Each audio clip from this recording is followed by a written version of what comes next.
ทุกท่านที่มางานวิวาของเฮาวันนี้ขอต้อนรับด้วยความยินดีสุภาพสตรีบุรุษทั้งหลาย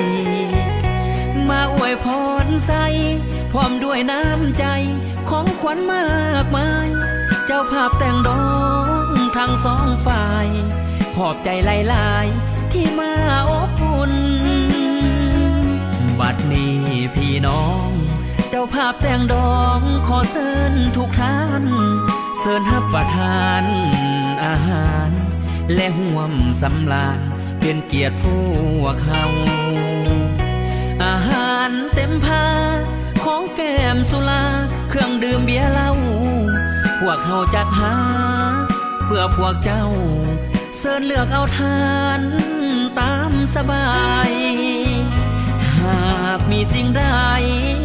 บ่ถือใจหรือเขินขาดหรือว่ามาลายาดว่าจะพางพาบ่เข้มของฮับปอนบ่ทันหลายสิ่งหลายอันขาดตกบกพร่องพวกเขาเจ้าภาพทั้งสองขอให้พี่น้องจงได้อภัยเมื่อเลิกจากงานเดินทางกลับบ้านขอให้มีโซอย่ามีทุกข์มีโซอย่ามีโลกเบียดเบียนหาวีอายุมันยืน